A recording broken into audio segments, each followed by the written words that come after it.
So guys, there are different ways to install your passion twist, and I would say all methods are okay.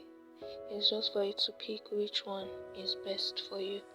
But for me, I'll probably go for the rubber band method because once you just slip in your crochet pin underneath the rubber band and pull out your passion twists, then all you need to do is divide your nutria into two and twist it.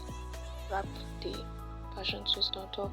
If you make passion twist or if you make it yourself, you understand what I'm saying. Anyways, just watch this video to understand how to install passion twist, how to do it yourself at home. So now for the three methods that I know of is rubber band method, your the one that you braid down your hair first, and then the last method is braiding using your hair as the third strand. If you make your hair yourself, you understand. I can't explain further than this, but I'll try to slip in a video explaining, showing the whole using your hair as the third strand. Yeah. So also, some people make this passion twist and they make it too full, and at the end of the day they don't know which style to do.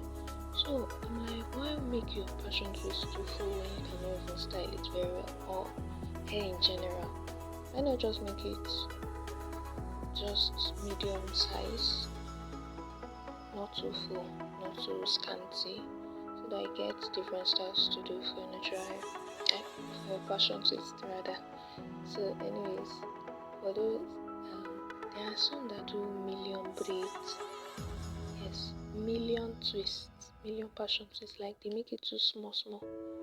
But anyways, as you're watching this video, I'll also be including how to style your passion twist, so that won't be a problem. Yeah, so this video might not be long, it's just a little video. Yeah. So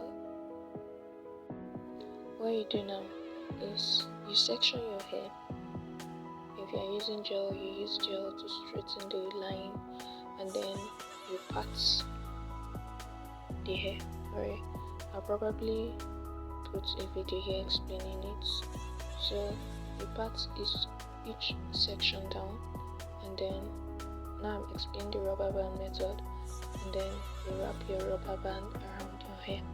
Now you do it, maybe you section the whole hair down, or and after you section your hair down, then you go in with installing the passion twist and then twisting your hair.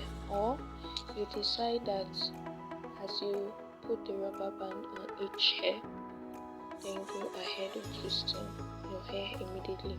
Any method is fine, but I would advise that you section your hair down, because it makes the whole stress less and helps you braid your hair faster, twist your hair faster.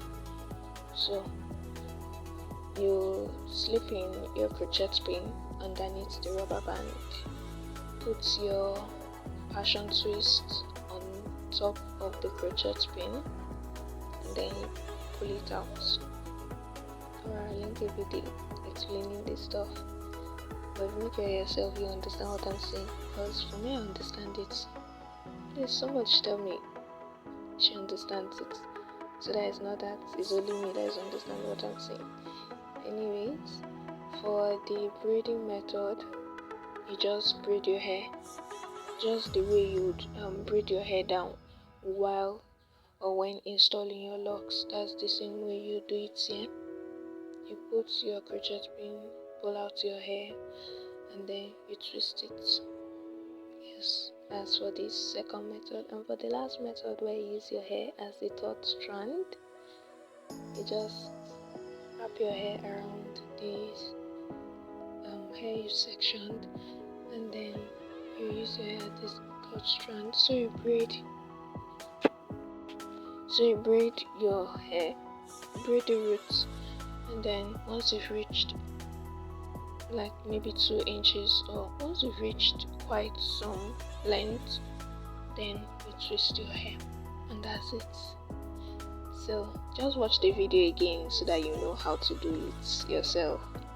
Anyways, thank you for watching my video. Don't forget to like, comment, subscribe, and share.